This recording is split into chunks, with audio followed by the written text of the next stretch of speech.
and Comrades.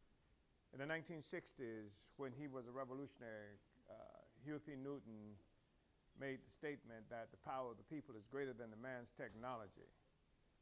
However, that should not be understood to mean that the man's technology cannot be problematic for us. And that's what we've been confronted with for the last several minutes, which is one of the reasons that we are late in beginning this discussion on this morning. But we have conquered more or less the problems that stood between you and I, and so we are going to move forward. On today, we will be looking at the 7th chapter of the political report to the African People's Socialist Party's 7th Congress. That's going to be happening in St. Louis, where I am now, from the period of October 6th through the 12th. We're having this discussion because, as the chairman of the party, it is my responsibility to provide our party and that sector of our nation that we're capable of reaching out to with a comprehensive statement of the status of our movement, our party, where we are in history, and what we have to do to move forward to conquer power, to liberate our people, our nation, and our African people worldwide. It is also my responsibility to have this political report done at least 3 months prior to our Congress, and that gives our movement, our party, an opportunity to go through this political report, to struggle, to be able to prepare for the Congress, to prepare resolutions, and whatever other intervention that people in the party would be coming to the Congress with. It also gives us an opportunity to initiate regional conferences throughout this country and around the world that will be used again to study, to discuss the political report, to forge resolutions that may be specific to the region where this discussion is happening, that would provide an opportunity for members of the party to hold elections in those regions where they are called for, that would provide forces, members of the party, an opportunity to ascend to the revolution, to the leadership of our party. Thus far, we have had several regional conferences within the United States, and in fact, on today and yesterday, we have been engaged in a regional conference, pre-Congress conference in the Midwest, here in St. Louis, where I am located. On the West Coast, it is happening on today, and that began yesterday. On the West Coast in California, in Oakland, we have already had regional conference, a Southern Regional Conference that occurred in Huntsville, Alabama. And we have had a regional conference, a European regional conference that occurred in Paris, France. And in September, we will be having a conference, a pre-Congress conference in South Africa, the suburb, Johannesburg, South Africa. So that is what it is that we're engaged in today. I cannot overstate the significance of this process we are engaged in, dealing with the study of the political report, dealing with an opportunity for members of our party and for the African working class and nation in general to be able to discuss some of the critical issues and pronouncements that are to be found in the political report. Our responsibility is to take revolutionary theory out of the classrooms, to bring it to the masses of the African working class where it needs to be, because that is the base of the revolution as we understand it as African internationalists. The future depends on the conscious participation of the African working class, especially organized in its own party, its own revolutionary party that can fight in its own selfish interests as a class. That this is where revolution has to be centered if it is to be real revolution that would overturn the centuries of oppression and exploitation that African people have experienced, at least since Portugal in the 1400s began the process of capturing and selling African people, that led to the development of what we now know as the capitalist world economy and the elevation of white people of Europe into a new ruling class. So it is here that we think we should be. And we know that there are all kinds of meetings and discussions and organizations of the African petty bourgeoisie, sometimes the radical petty bourgeoisie, sometimes a petty bourgeois force with membership and an audience that's comprised essentially of the African working class. We know meetings like this happen all the time, but seldom will you find meetings that are designed specifically to arm and organize the African working class so that it can come into consciousness of its own needs and aspirations and be able to define reality in a fashion that's favorable to its liberation as a social force, and hence favorable to the overturning of the national oppression and exploitation of African people and all humanity. There are people who really struggle with the fact that, or the idea that revolutionary theory, revolutionary organization, and the process that we have initiated is really essential or important. We think that, as Malcolm X had a way of saying, time will tell. So today we're looking at chapter 7 of the political report. And the title of that chapter is The State of the Party. And this is part 1. It is a long chapter. So I am going to struggle to be expeditious in the process of reading it. But you have already read this chapter. And so you should hopefully have been able to make notations so that you can be prepared to intervene in this discussion at the appropriate time. And whether you have or not, sometimes what I find is when we go through this together, we see even more and have a even greater understanding of what it is that we read sometimes by ourselves. So I'm hoping that you will take notes and allow me to go through this as expeditiously as possible so that at the end of this presentation, you'll be able to intervene yourself. As I said, it's a very long chapter, longer than any that we've done before. This is chapter 7 of the political report to the 7th Congress that will be occurring in St. Louis on October 6th through the 12th. The game title of this chapter is The State of the Party, Part 1. The African People's Socialist Party has solved the most important contradictions of the African Revolution. Our existence is testimony that revolution continues to be on the agenda. It is only we who have been able to fight to recapture the revolutionary trajectory by, first of all, recognizing and acknowledging its defeat.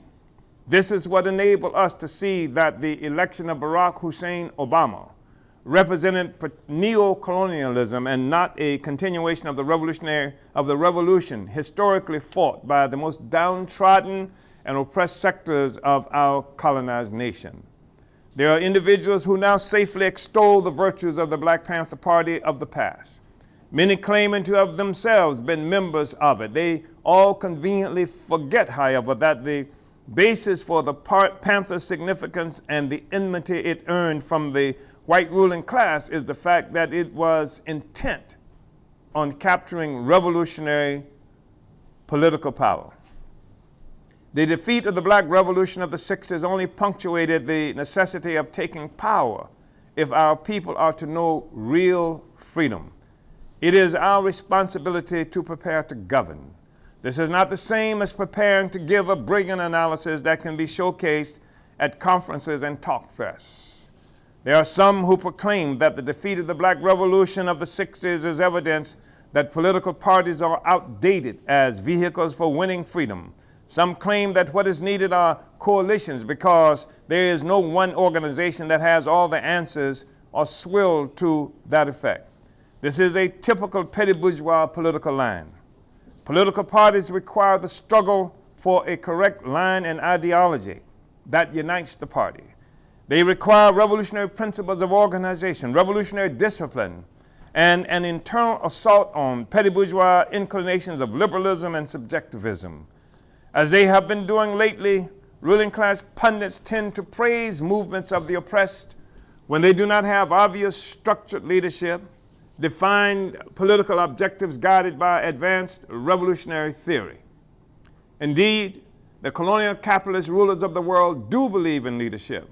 Their assassinations and jailings of our revolutionary leaders of the past and their moves to slander and crush all traces of revolutionary leaders today testify to this event, to this even more than the promotion of their chosen puppets who do their bidding. We address the state of our party quite aware of our significance as a continuation of the revolutionary leadership that the defeat of the revolution was designed to eliminate. We recognize all the contradictions and weaknesses of our party as we proudly remind the world and ourselves that our existence today, some 46 years after our founding, is a remarkable feat. The party's continued existence confirms our historic role in refusing to allow the struggle of African people to die an inglorious death. We are the only African revolutionary party in the world that has assumed the responsibility to lead the struggle for our total liberation, the unification of Africa, African people, and socialism. We are the only African revolutionary party in the world that has assumed the responsibility again to lead the struggle for our total liberation, the unification of Africa, African people, and socialism. One reason we can claim the mantle of the advanced detachment for the African Revolution is the fact that we are among the few that realize the need for a vanguard, and having realized the need, set out to create that vanguard.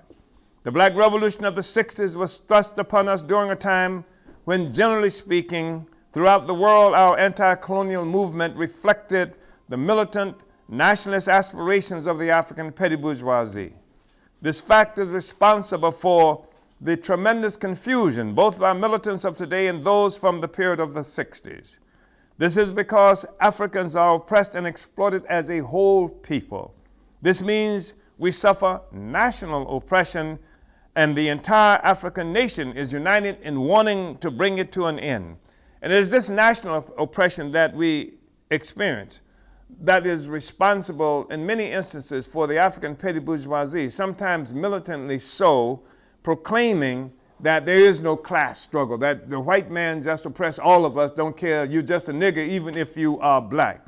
And in many ways, what the African petty bourgeoisie does is it hides its class aspirations among the masses of our people because all of us are struggling for national liberation. But the outcome is what we have to look at.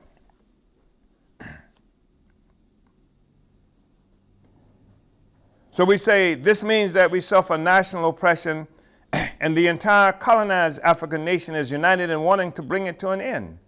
For the petty bourgeoisie, freedom from foreign domination is the ultimate aim. And while this is the aim of the African working class as well, the African working class cannot be satisfied by simply acquiring independence or national liberation as defined by the African petty bourgeoisie.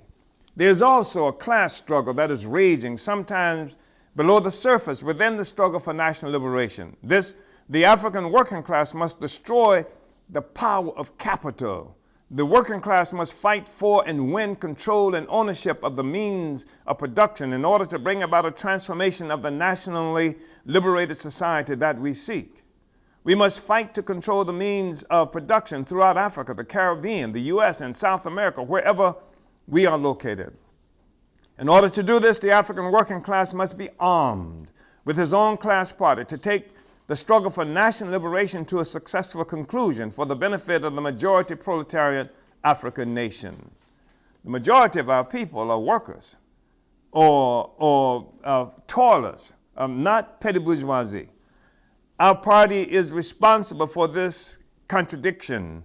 When we say that our party is responding to this contradiction, when we say that the global African liberation movement has realized its liberation when his limitations when fought within imperialist imposed borders. This is another way of saying that what is incorrectly called national liberation is not enough. Flag independence that ended direct colonialism in Africa and the Caribbean is not enough. So you got a flag, got an anthem, you've got this and that, but that's not enough. We cannot declare liberation simply because there is no apparent direct white colonial domination of our people. For national liberation to be real liberation that results in an end to foreign domination, there must be socialist revolution with the achievement of state power by the African working class. This is the only way we can win genuine independence or national liberation. African revolutionaries of the 1960s most often did not begin the struggle as revolutionaries. Revolutionary consciousness came about in the heat of the struggle for democracy under white power. The so-called civil rights movement in the U.S. or for independence from direct white power in Africa or elsewhere. Today, the African working class has its own party. We are not discovering the need for revolution, we are planning for revolution. We are not struggling to learn all the lessons that were so late in coming to us in the 1960s. We are prepared and spreading the theory and practice of revolution throughout the African world, at home and abroad. We must keep this important truth in mind as we sum up the state of the party today. The state of our party is influenced by the requirements of history. We are the party where once there was none. We are the advanced attachment of the African working class and thereby the advanced attachment of the forcibly dispersed, colonized African nation. Our class and our nation are better off as a consequence of the existence of our party. The character of our party has been shaped by intense struggles within our ranks throughout the U.S. and the world. We have engaged representatives of the imperialist ruling class in ideological and political struggle. We have experienced military assaults in our headquarters and we have experienced military assaults on our headquarters and suspected assassinations of one of our most beloved leaders. Our phones have been tapped and our news organ has been intercepted, spoiled, and otherwise made unusable. I have experienced jailings, beatings, prisons, and extreme harassment that included slander and police beating. From this platform, we have initiated some of the most important anti-colonial political campaigns in the U.S. The case of Desi Woods in the 1970s that the white left and other liberals wanted to turn into a bourgeois feminist campaign was fought by our party as a struggle against colonial violence instead of a campaign supporting this quote-unquote right of women to self-defense. While the latter may have won greater support, especially from white feminists, would not have advanced our struggle against colonialism and for black power. It would not have provided an explanation for the oppression of African women as colonial oppression, just as the oppression of African men and children is colonial. In 1977, in Atlanta, Georgia, we used the Desi Woods campaign to launch the first significant pro-independence, anti-colonial mass mobilization since our military defeat in the 1960s. We organized the first mass march in history in Plains, Georgia, the hometown of then U.S. President James Earl Carter. We took militant demonstrations into Hawkinsville, Georgia, where Desi Woods was tried by a vicious colonial court. Colonialism was so pronounced in Hawkinsville that some white plantation owners had their own private jails used to punish Africans. The Desi Woods campaign also established the conditions for much of the work to organize the African People's Solidarity Committee, APSC, in 1976, 4 years after the founding of the party. The African People's Solidarity Committee, whose work revolves around material solidarity from the white community, has become the most outstanding manifestation of the correctness of our party's revolutionary reparations demand. But more than that, the African People's Solidarity Committee, its existence his work revolved around material solidarity. What other kind of solidarity can you have coming from the white people or the white left other than material solidarity? Just saying how much they support and love us is not enough. There is a material relationship that exists between Africans and white people in the U.S. and the world based on material conditions and the fact that the white world has benefited from the exploitation of the African world, the tremendous amount of resources that comes from the African world. So just to sit on the pedestal of our oppression and say how much they like us, love us, support us, etc., without some material manifestation of that in material solidarity is meaningless. Never before has the African Revolution extended itself into the colonizer national population. Never before have the white ruling class and its minions had to defend themselves from the demands for African reparations from within its own previously sheltered and generally comfortable position on the pedestal of African colonial oppression. For the first time in history, the demand for reparations is more than a demand. It is actually being accomplished right now by the African working class through white people of the colonizer's nation whose unity requires submission to the leadership of the African people through its advanced attachment, the African People's Socialist Party. It confirms our theory of the role of white people of the colonizer nation based on the history of parasitic capitalist development rested on a foundation of the enslavement and colonization of African and oppressed peoples of the world. That's really important. And what this statement just does, like most of what's written here, is reaffirm our understanding the relationship between thinking and doing, between practice and theory, that as we say, we are practical revolutionaries. And this relationship we have with the solidarity movement, demand for reparations, man, we are actively engaged in doing it. It's not just a discussion that we are talking about. The unprecedented relationship of white people organized under the leadership, under our leadership, is a critical component of our overall strategy to overturn the colonial capitalist social system. Let me say this again. The unprecedented relationship of white people organized under our leadership is a critical component of our overall strategy to overturn the colonial capitalist social system itself. Our party fought mass land reform battles in Oakland and waged major political contests with the domestic neo-colonial government officials in defense of the African working class there. In 1986, we responded to the police U.S. government bombing of African militants of the MOVE organization in Philadelphia with a national African Liberation Day demonstration under the slogan, "Reinforcements are on the way." We were determined to demonstrate to Africans in Philadelphia that they were not alone. We denied the vicious imperialists and neo-colonialists their victory in terrorizing and silencing our struggle with the horrific murders of 11 men, women, and children of MOVE and the bombing demolition of an entire colonized African community. The work of our party has never been limited to abstract theoretical screeds. We are practical revolutionaries, and we recognize that the importance of theory for our revolution is its testing and validation by practice. As the advanced attachment, we are always developing our theory through practice. All the work, I sound like Allen Iverson. All the work we have done, and this is only a hint of what we have accomplished, is evidence of the efficacy of our theory. As we have repeatedly stated, African internationalism is a theory of practice. Since the 1980s, we have led incessant struggles against police murder in Philadelphia and were central to campaigns in London against police violence against Africans.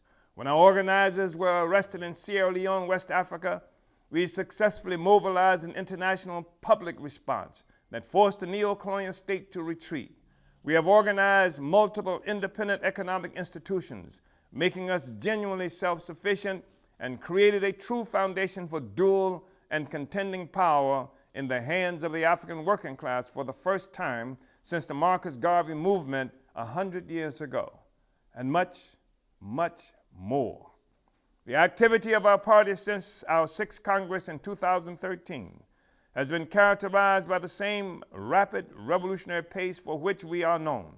Our party is the only organization with a real revolutionary work ethic. Everyone sees us as the one who actually get things done quickly and efficiently. Much of our work today is centered in the Black Power Blueprint Project in St. Louis. Although hundreds of different personalities and organizations descended on Ferguson during the uprising of the militant young African working class Africans, the African People's Socialist Party is the only organization remaining from the lot. The TV cameras, money, and ruling class media are now mostly gone, along with the most of the personalities and organizations. However, colonial oppression still defines the lives of the African working class. Now we are here in St. Louis, the advanced detachment of the colonized African nation, the African People's Socialist Party. The Black Power Blueprint represents a major anti-colonial advancement that has implications for the development of the African anti-colonial struggle all over the world. We have remained in St. Louis, and we have organized a presence and movement among the working class of this community whose heroic resistance has re-energized African and anti-colonial consciousness in a way not seen since the 60s. However, St. Louis is only one of the many places where the party is building or has built a revolutionary presence. The years of work we have done in occupied Azania, presently known by its colonial name of South Africa, are now bearing fruit. After important groundwork done there by a party delegation led by Comrade Louisa Kinshasa, we have recently consolidated an organized presence comprised of enthusiastic, dynamic, young, working-class Africans in several provinces. Comrade Deputy Chair Onazene Ishatella, along with ASI Secretary General Louise Kinshasa, Timba Shabanda, and myself, spent 2 weeks from late March to mid-April working with the party comrades there. Under the leadership of Tafari Mugere, party organizers are building in the working-class townships to construct party units there and promote an African internationalist worldview. The party in occupied Azania organized and publicized our Azania visit as the Africa Must Unite tour. Our 2018 tour was not the party's introduction to struggle in occupied Azania, however.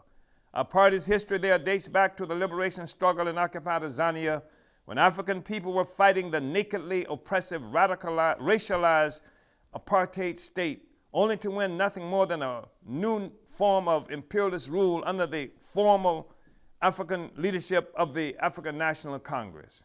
In fact, our relationship with the Pan-Africanist Congress of Azania, which along with the ANC had been an anti-colonial organized fighting force on the ground, enabled our party to be an active participant in that struggle. We intervened, bringing African internationalism to the debates that were conducted within the Azanian expatriate community in the U.S. We expressed very strong, vocal, and sometimes unpopular disagreement with the position to accept the proposed negotiated settlement led by the ANC and its puppet Nelson Mandela that established the settler neo-colonial state that exists today. We made a coherent argument in opposition to the negotiated settlements in those debates. Since then, overwhelming evidence has confirmed the correctness of our position, as prophetically stated by party member Omawale Kefing at the time. The African working class would be in worse shape in a post-liberated South Africa under the rule of the ANC than they were under direct white nationalist colonial rule. Indeed, this is the case. Our participation in the debates was based on the work we were doing with the Pan-Africanist Congress, at the time recognized along with the African National Congress as one of the two legitimate representatives of Africans in occupied Azania. Our unity with the Pan-Africanist Congress of Azania included publishing the various pamphlets that contained the PAC history and program. Unlike the ANC, that was the darling of the international white left and European liberals throughout the world, the PAC had few resources with which they could publish their political materials. We also united with the PAC in opposition to the ANC because the PAC claimed to believe in the unification of Africa. Like us, the PAC at that time opposed the ANC's so-called Freedom Charter that stated that South Africa belonged to everyone who lived there, both the colonized oppressed Africans and the white oppressor colonizer population that had taken the land in a murderous European assault from which we have not yet recovered. Though we were united with the PAC, we nevertheless criticized PAC's self-designation as a so-called Congress as opposed to a party. Congresses, fronts, and conventions disguise the leadership of the treacherous African petty bourgeoisie, and the African working class has paid a bitter price for this all over the world. The African working class must wage internal class struggle within our liberation organizations in order to build revolutionary vehicles to achieve the emancipation of the working class and the struggle for national liberation. I want to read that sentence again. The African working class must wage internal class struggles within our liberation organizations in order to build revolutionary vehicles to achieve the emancipation of the working class and the struggle for national liberation. Better yet, we must build branches of the African working class-led African People's Socialist Party wherever we are as components of the African Socialist International, as our comrades are doing. We also question the ability of the Pan-Africanist Congress to define its differences. Let me go back. We also question the inability of the Pan-Africanist Congress to define its differences with the ANC as class-based. It was clear to us that the ANC was a petty bourgeois formation, a glaring fact played out daily as ANC leaders became obscenely wealthy while much of the African working class is condemned to eke out a life of numbing poverty in hideous shanty towns called townships today. Even Bloomberg.com, the voice of Wall Street financial interests, wrote at the time of Mandela's 2013 death, and we quote, "The basic deal Mandela struck from prison with F.W. de Klerk, the colonial leader of the apartheid state at the time, and which was subsequently enshrined in the South African Constitution, essentially guaranteed the existing property rights of white South Africans in exchange for an end to apartheid." The existing property rights. Nelson Mandela, and that's what the role of the state is, to protect the status quo. When we say that the ANC made a deal that was enshrined even in the South African Constitution of today that guaranteed the existing property rights of white South Africans in exchange to an end to apartheid, which meant that they guaranteed the right for protection of the status quo. That's exactly what that meant. Nelson Mandela, this I'm continuing to quote from Bloomberg. This is a mouthpiece of Wall Street. Nelson Mandela sold out black South Africans. Now, there's a sentence you won't have heard in the days since his death, and you won't be hearing it at his memorial tomorrow. Yet it is incontrovertibly true that after centuries of being robbed of possibly the greatest mineral wealth the world has ever known, not to mention decades of being repressed by apartheid, black South Africans got almost no compensation for what should rightfully have been theirs when the old regime was swept away for the new South Africa, unquote. This is Bloomberg saying this. This is not some radical publication. This is a mouthpiece of the white ruling class of Wall Street, unquote. So with the science of African internationalism, our party understood, predicted, and raised this more than 40 years ago. Because the ANC and Nelson Mandela were loved by the white left and imperialism alike. However, we earned the wrath of colonizer liberals as well as opportunist African nationalists from around the world. On one occasion, after the release of Mandela from a South African prison, our party attended a conference in Libya we experienced a strong reproach from Libyans and African attendees from within the U.S. after we refused to agree to conduct African Liberation Day mobilizations in the U.S., at which we would distribute poster pictures of Nelson Mandela together with Muammar Gaddafi. The only cause for anyone to be disappointed or surprised by our stance around Nelson Mandela and the ANC would be their ignorance of our history as revolutionaries fighting for the total, unambiguous liberation of all Africa under the leadership of the African working class. We fought the ANC and other African opportunist opponents of genuine African liberation in occupied Azania. We shut down efforts by white liberals to bring Bishop Desmond Tutu to Oakland to support neo-colonial opportunist elected officials with whom we were locked in combat in the struggle to win housing for African workers there. There was a time in the liberal Oakland, San Francisco Bay Area where our movement was regularly denounced for exposing the opportunism of Mandela and the ANC, currently responsible for the vicious repression of the African working class in occupied Azania. Today, after our years of unfruitful work with the Pan-Africanist Congress and constituent organizations, the African People's Socialist Party is on the ground.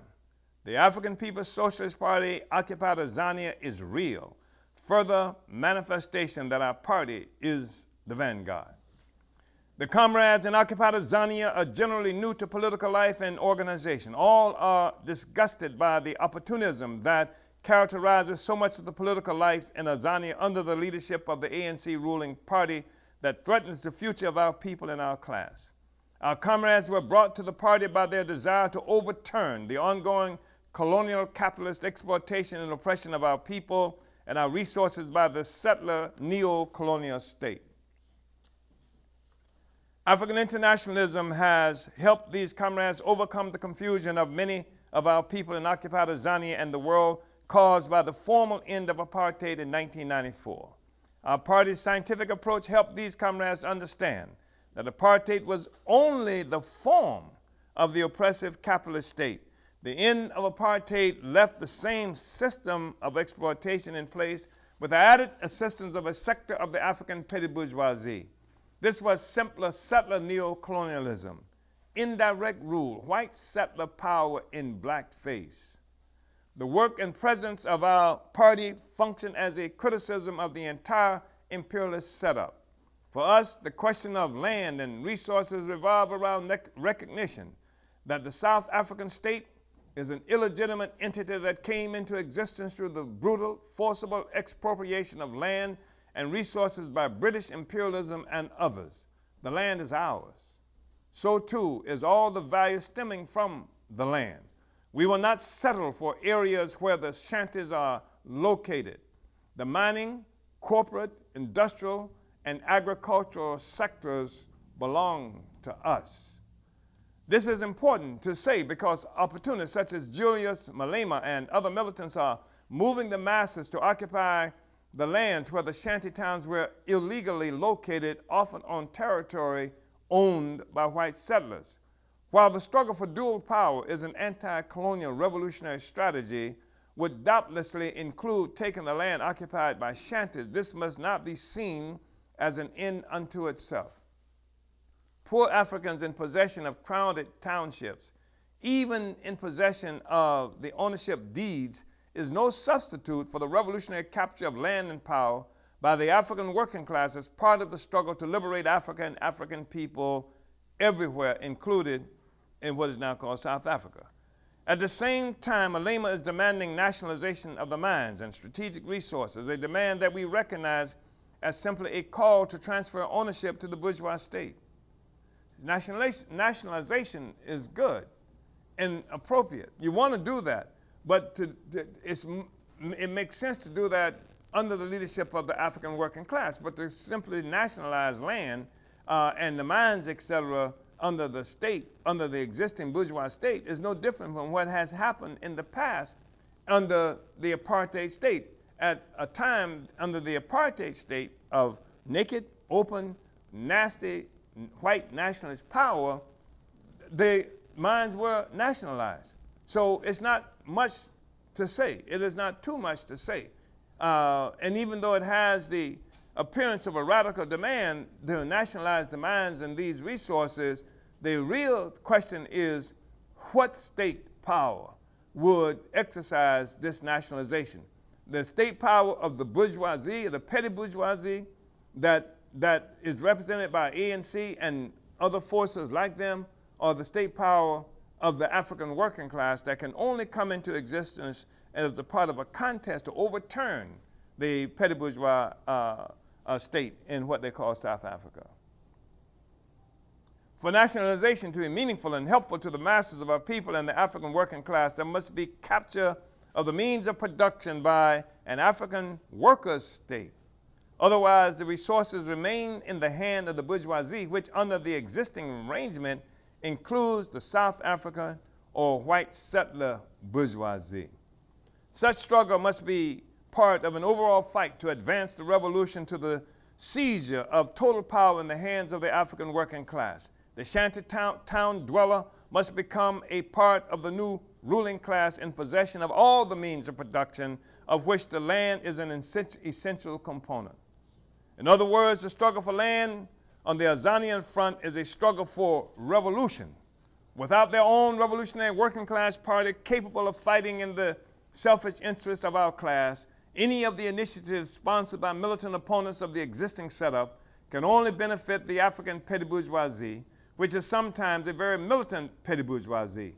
The African working class must have the benefit of its own working class party. Our party in Azania will be moving to incorporate into our ranks the African migrants from Zimbabwe who have been forced by colonial capitalist-induced poverty to cross the colonial capitalist-created borders to search for income. These Africans are some of the inhabitants of the crowded shanty dwellings created from scraps of tin, plastic boards, and other discards on vacant property. During the Africa Must Unite tour, the party visited the Alexandra Township that is inhabited by thousands of Africans, many of whom are from Zimbabwe. Alexandria, or Alex as it is called, is adjacent to the upper-class Johannesburg neighborhood of Sandton. It is under constant assault as an eyesore and reminder of an unfinished revolution. African internationalism teaches us that Africans living in Zimbabwe are part of the African nation, and what separates all the people living in occupied Azania are class interests and national oppression. We reject the colonial borders, and as our capacity grows in occupied Azania, we will work to organize all the destitute African workers throughout the country, the region, and the great African continent into a powerful proletarian army under the leadership of their revolutionary proletarian party. Unlike the African petty bourgeoisie, our party is not looking to build a movement to get Africans a bigger piece of the colonial capitalist pie. We are determined to capture the entire kitchen and colonial capitalism and eliminate the borders that separate the African nation and the African working class. During our trip, the African People's Socialist Party occupied Azania organized 3 meetings in Gauteng province. The first was in Johannesburg and was well attended, especially by young people, some of whom were students who accompanied their professor, a party supporter.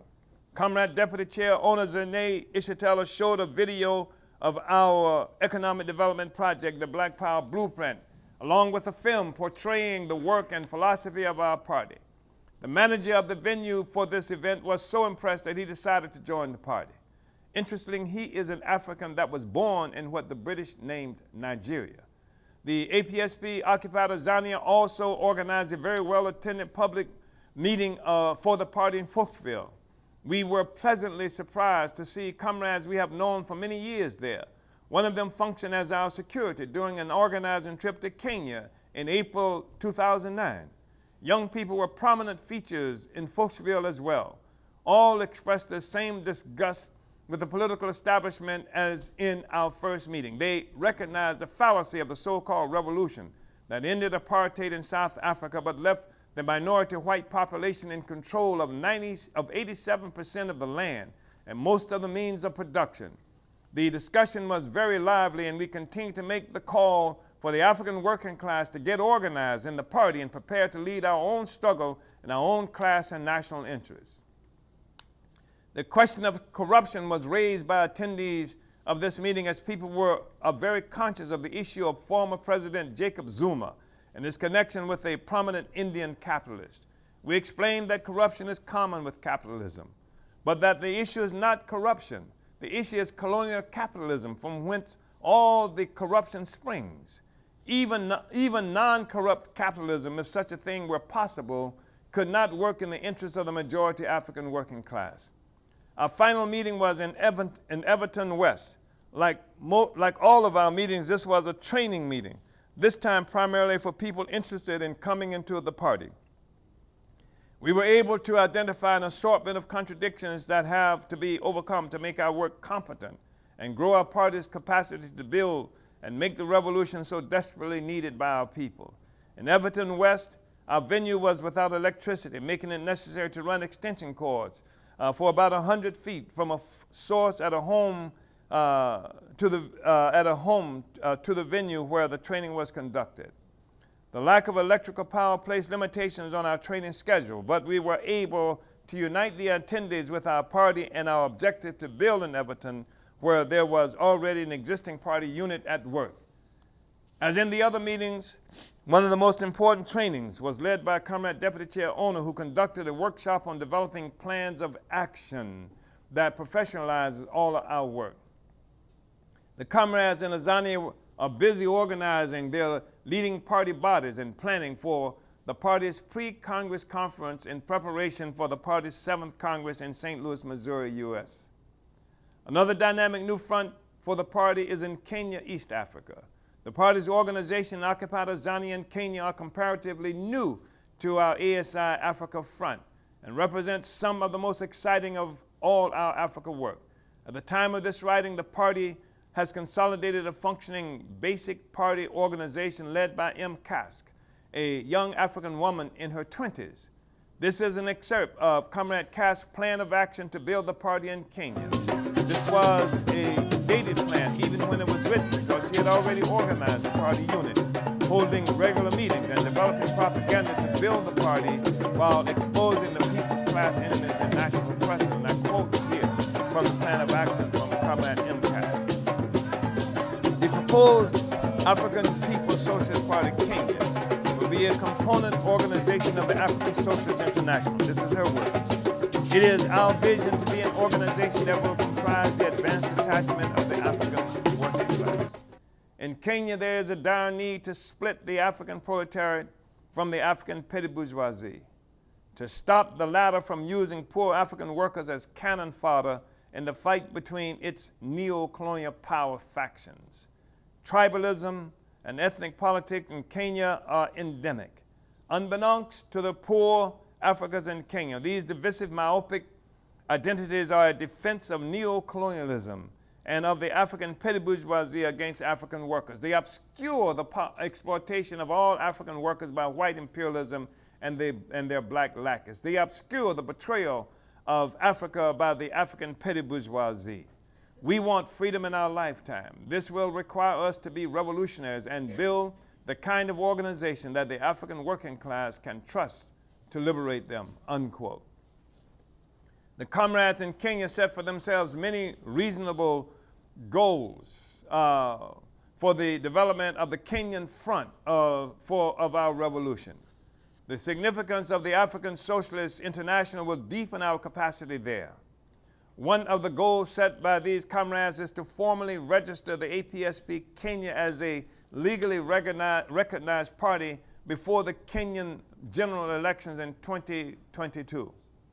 Also, in the words of the Kenyan comrade, quote, for 2018, M. Kask will represent APS Kenya. This will be done by providing documents that detail the political situation in Kenya and why Africans in Kenya need to unite with APSP. She will also attend the Congress via video link. Beyond that, what Comrade M. Kask will do is travel to South Africa, Occupied Azania, to participate in the regional conference that will be held there in September. Our party is active in other areas of Africa as well, including Sierra Leone, Ghana, and to some extent Tanzania, Uganda, and Nigeria. There have been times in the past when we made significant but sometimes frustrating efforts in building on the ground in Ivory Coast and Sierra Leone. We also expended time, energy, and material resources struggling to build the ASI in South Africa many years ago, which planted the seeds for our growth there today. There is no straight linear trajectory to victory. There is no straight linear trajectory to victory. However, as a new generation comes of age in the deepening crisis of imperialism, with no choice but to fight for its future, we can speak of the party comrades in Kenya and South Africa with confidence. Our past experience and direct involvement in the revolutionary movements there help us to recognize the difference in these comrades who are really struggling to be cadre. These young comrades have deeply internalized the theory of African internationalism and show profound respect for the significance of the African People's Socialist Party as the advanced detachment of the African working class. In May of this year, Comrade Louisa Kinshasa, our Director of International Affairs and the Secretary General of the African Socialist International, working with European Party members, organized an African Liberation Day event in Paris. The ALD re-energized the existing party forces in Europe, spread the revolutionary philosophy of the African working class, built new party organizations, and pulled together the African People's Socialist Party's European Pre-Congress Conference in Paris. The pre-Congress conference, like the one scheduled for Africa, the US, and the Caribbean, will allow democratic input in the party's 7th Congress by much of the forcibly dispersed and colonized international African nation. As we know, comrades, much of the party work is presently concentrated in the US. The history and current mobility of our party help to predetermine this reality. Most of our material resources and programs are located in the US, something this Congress will help to rectify by struggling to extend our institutional reach throughout Africa and the African world. I just want to say that one of the reasons that our party is in some ways a better place than on the continent, other places worse, in other ways is worse. Because if we were on the continent of Africa, on almost any place, and call for a meeting of the kind we're having now, most of them that we do in the US, we would have standing room only participation. The situation there, in part, is dire, and people are looking for solutions. The situation here is dire too, but there are many distractions that keep us, in too many instances, from coming together and recognizing what it is we have to do. So on the one hand, we have a certain advantage that allows us to make things happen for the African Socialist International that cannot happen on the continent of Africa. On the other hand, the real power, the real base of the African Revolution can be found in Africa itself. As this political report will reveal, our work is not without contradictions. However, what should be very clear to all is that our self-criticism is a self-criticism by the advanced detachment for errors and shortcomings that undermine our work as the general staff of the African Revolution and the vanguard of our class. So we do have contradictions. And not the least of these contradictions is that the African working class, one, often has very little confidence in itself. Has been so beaten, so slandered and what have you, that it has over time internalized some of what is said about us, how we've been defined by our oppressors and their supporters. On the other hand, we are also victimized by the fact that because we have not had the benefit of our own organization for so long, the organizations that have defined reality for us have been, generally speaking, the organizations of the African petty bourgeoisie who function as transmission belts, ideological and political transmission belts from the white colonial ruling class into our communities. So the smartest, most intelligent, most connected, the brightest of us, usually the African petty bourgeoisie. And you can look at the situation that we live with today to see what their smartness, brightness, intellect, etc. has provided for us. Nothing, except for a sector of the African petty bourgeoisie. They speak of us as problems that have to be solved, just like the ruling class speak of us as problems that have to be solved. Nevertheless, without access to its own advanced attachment, its own leadership, its own party, the African petty bourgeoisie, the African working class looking for solutions, in most instances adopt solutions that come from the African petty bourgeoisie. When we're looking to try to get over, they are individualized. They are solutions that, again, do not recognize the significance of the real power that is in the African working class ourselves. And it's without the confidence in the African working class. You find the African working class having more confidence in its class enemies than we have in ourselves. That is before the advent of the African People's Socialist Party and before the consequences of this magnificent Congress. The most important thing that will have happened for African people since the defeat of Marcus Garvey 100 years ago, that will be occurring here in St. Louis in October from the 6th to the 12th. The strategic tasks we set for ourselves as a party go back beyond our six-party Congress, which by any measure was extraordinarily successful.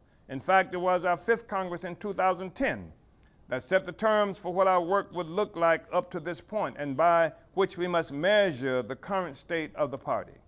The goals of our fifth Congress and restated at our sixth Congress call for work to escalate and professionalize our recruitment and to specifically organize African labor, prisoners, women, students.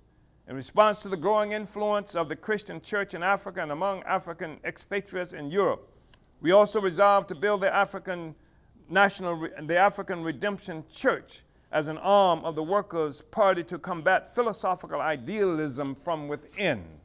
In addition, our fifth and sixth Congresses called for the development of all the departments of the party, our infrastructure, and all the committees and organizations of the party, especially the International People's Democratic Uhuru Movement, the All African People's Development and Empowerment Project, APDEP, and our Department of Agitation and Propaganda, AGIPROP. We also placed a lot of emphasis on building the international party, the African Socialist International. Prior to our fifth Congress, we would establish resolutions and mandates that often went without being held accountable. Our One People, One Party, One Destiny fifth party Congress changed this and initiated an internal campaign to change the culture of our party to one that demanded a different kind of structural accountability. So those of us who want to know why the hell we are constantly engaged in this fight for accountability in so many different ways, this is the explanation. We intentionally did this because we don't want any more just to have resolutions and say we're going to do this and that, and then come back every Congress and come back every meeting and come back every conference and nothing has been accomplished, and that we are not held accountable to what we established that we're supposed to do. That's why as individuals we are always held accountable, because as individuals we are the cadre that make the party what it has to be. And our committees are held accountable. We are struggling with that and the discipline to make that happen, because the African working class has been convinced of what we cannot do and have been convinced to be slovenly and et cetera. We go to work like hell for white people and white power, but we also, when working for white people and white power, because we know we are never compensated for what we do, we always find ways not to do what they want us to do on the job, and sometimes it's difficult for us to break out of that and do what we have to do for ourselves. And that means that if we work like slaves for white power, then we'll work like slaves today so that we can be free tomorrow for ourselves. That's what it is we do. So we hold ourselves accountable. Uhuru. And some people say, well, you're like dictators because you're always, yes, yes. But we self-dictate. We self-dictate. Now, we've been dictated to all the time under white power, but we self-dictate so that we can accomplish what we have to have in order to be free.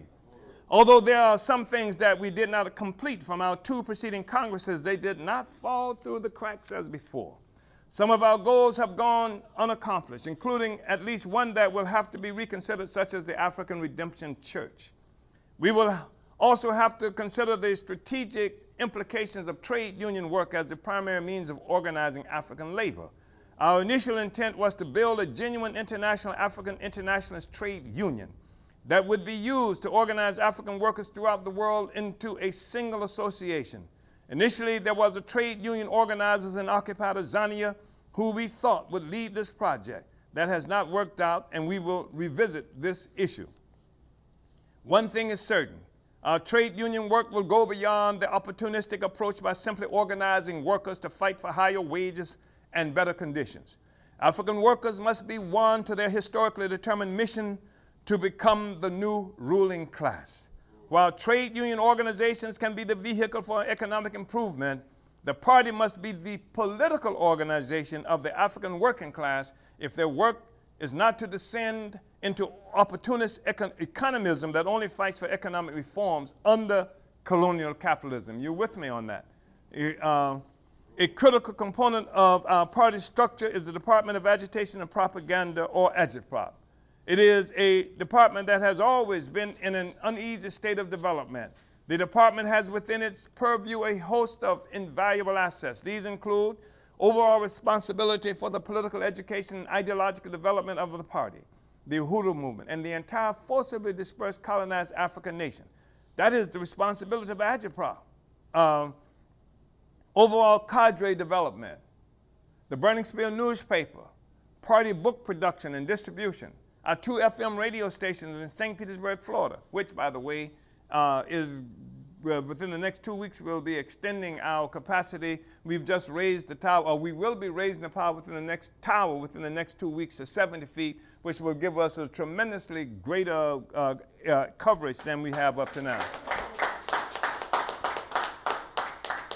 Agitprop is also responsible for all our social media sites and their content, training our party and movement in the art and science of production and distribution of ideas and views of the African People's Socialist Party, etc. This is what Agitprop has the responsibility to do. We have to build it. We have to support Agitprop. Instead of crying all the time, as too often we do about Agitprop didn't do this, we have to find ways to build Agitprop because it has to have the capacity to educate and train not only within our party, but the African masses at large. This is our responsibility, not CNN. It's not going to do it for us. We're always crying about, well, the newspapers don't do this, the media don't do that, et cetera, et cetera. We have to help to develop our own media capacity to reach our people so that we become the voice of the aspirations of the African working class. A large department with a large responsibility, Agitprop is often characterized as the heart of the party, because it has custody of how the party is perceived and how the party perceives itself.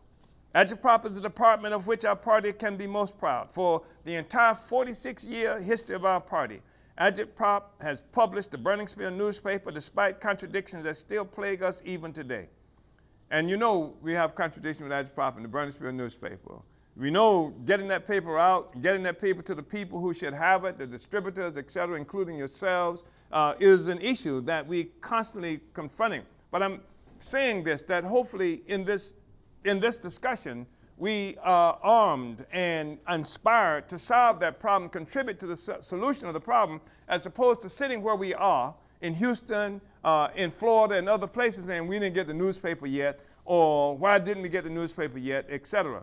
We got to take those spears out of the closets and other places where we keep them also and get out in the streets with this newspaper and make sure that we reach the masses of our people. We have to write about what's happening in these communities where we are located so the African working class can see itself in its own publication. Because right now, the only time we can see ourselves is in the Post-Dispatch in St. Louis, where we read that on the north side, we just killed another one of us or something to that effect. And that's how increasingly we are being defined, and that's the definition that we have to accept because it monopolizes the definition that we have of ourselves as opposed to the African People's Socialist Party and the Burning Spear. So the Agitprop has provided the political education and propaganda development for the party. In fact, the Agitprop of old created the foundation upon which we stand today. It is responsible for the historical struggle by our party for ideological fidelity and clarity and the political cohesion of our party and movement. So I'm saying this, comrade, we have to fight like demons to support Agitprop, to support our own capacity for the production and distribution of ideas, because we're in an incredible war of ideas. That's one of the fundamental things that we're confronted with, the war of ideas. And for the most part, we have not been well armed. That is to say, the African revolution, the African masses, the African nation. The work and responsibilities of Agitprop have grown over the years, requiring an increased level of organization and sophistication to advance our revolution during the development of every period of struggle. It has not been easy, and the party's capacity has always been partially determined by the quality of party forces available to us during each period. This period, however, has resulted, and this period that is different too from what we've done most recently in the party, gives us an opportunity to have these regional conferences and things like that that activate more and more party members to take leadership roles and not occupy space and passively, as opposed to taking responsibility for solving all the problems of the revolution as members of the African People's Socialist Party, guided by the scientific theory of African internationalism. This period, however, has resulted in generally high-quality recruits. One of them is Comrade Akile Anayi, a child of the Uhuru movement who assumed the role of Agitprop director in November 2017, just got there, and has moved swiftly to attack all the contradictions holding back the work and development of the party. Since her appointment to the post, Comrade Akile has moved to bring the necessary level of organization and efficiency to this critical department. When she assumed leadership of Agitprop, there were at least 30 members of the Burning Spear production team alone. One of the first things Comrade Akile did was to determine the legitimacy of everyone working or assigned to the department. How many of them are really members of the party? How many of them are actually participating in the committees to which they are formally assigned? How many of them have gone through the party's sponsorship process and are capable of representing the party's African internationalist principles? These were questions that had to be answered in order to determine the quality of forces available to her and to the department. An example of the progress made by Akile is a summary report for the department in April 2018, and we quote, "Since the National Central Committee meeting, the Department of Agitation and Propaganda has made exciting new developments, consolidating the organizational structure, really incorporating the manuals, training, and science to build this department and make our work successful. We have received new members who are enthusiastic about the work, and Agitprop has taken the political development of its forces seriously, implementing a strict sponsorship process.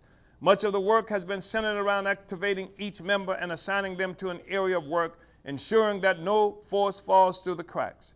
This period has also focused a lot on getting the work of the Burning Spear on track in terms of production, distribution, financing, and staffing," unquote. The rest of the report has the same character that demonstrates that Agitprop is in good hands with Comrade Akile. The trajectory is extremely positive. The future of the department, including every component from the radio stations to the Burning Spear to Burning Spear publications and the economic development arm of Agitprop, is bright. The department must now move our agitation and propaganda work beyond the ongoing production and distribution of information throughout existing organs like our Black Power radio stations and the Burning Spear newspaper. We must learn to speak at this moment in history where white nationalist expressions and sentiments abound. Africans are reflexively looking for an ability to express our national identity, if only in self-defense. The Department of Agitation and Propaganda must begin to promote African national identity in 1,000 different ways. The red, black, and green national flag of our people, inherited from the thousands of Africans who voted under the Garvey movement 100 years ago, must be promoted, and all our members and communities must proudly display it all the time. Agitprop must produce popular posters and other items that portray our African nationality, including postcards, greeting cards, and buttons, among other things. The most significant weapon in the arsenal of Agitprop will continue to be the Burning Spear. This is a tool that weaponizes every member of the party with the power to take our politic, our party, and our movement to every door, shopping center, and political event in our colonized communities. The Burning Spear provides all party members and movement supporters with day-to-day party work, independent from the tasks that may be assigned them by our leaders. The greatest victory in Agitprop will be the success in winning the party and our organizations to take seriously the important task of winning the war of ideas on every street corner and available space within our oppressed colony. This is the work of the party that will create the impenetrable anti-colonial unity necessary for our victory. The greatest victory of agitprop will be the success in winning the party and our organizations to take seriously the important task of winning the war of ideas on every street corner, not in just in every classroom, every street corner, and available space within our oppressed colony. This is the work of the party that will create the impenetrable anti-colonial unity necessary for our victory. It is also important to remind the director of agitprop of its tremendous capacity for economic development. In fact, it is accurate to say that next to the economic work under the leadership of the Office of the Deputy Chair, this department has greater potential for economic development than any other department or committee of the party. The Office of the Secretary General is now occupied by Comrade Gazi Kozo. This is an important development because the party has experienced serious political and organizational difficulties because this office has been unoccupied for too long. With Comrade Gazi's assumption of the responsibility of the Office of the Secretary General, we abolished the National Office of Recruitment and Membership and brought the responsibility of the office under the leadership of the Secretary General. Since our fifth party Congress, we have placed a lot of emphasis on recruitment. We initiated a recruitment process along with organizational protocols for the party and the Uhuru movement as a whole, including in Uhuru Solidarity Movement. Comrade Gazi's organization of norm was impressive, and along with his reach as a social media personality resulted in rapid growth in our membership applications. At first, most of our recruitments came through social media and other internet connections. This was helpful for bringing new forces into our party and movement, in some cases strengthening our infrastructure. This approach has had its limitations, however. Too many recruits were more impressed with an internet personality than with the party and African internationalism. Too often, their political and ideological unity was weak and transient. Obviously, this type of growth was short-lived, partially because it was centered on infrastructure development, and there are limitations to what we can utilize within our infrastructure at any given moment. This led to a kind of bottlenecking that stalled the rapidity of our growth. We now have a very efficient recruitment and membership office under the leadership of the Secretary General, but that has an unprecedented level of competency in its recruitment and membership maintenance capacity. The Office of the Secretary General will give even better definition to recruitment and membership. The SG's office contains within it the ability to tailor recruitment, membership, and assignment of our forces according to the strategic direction and requirements of the party at any given time. The work of the Secretary General must now be directed at the party's dual power strategy along with other things, which along with other things will boost the party's recruitment exponentially.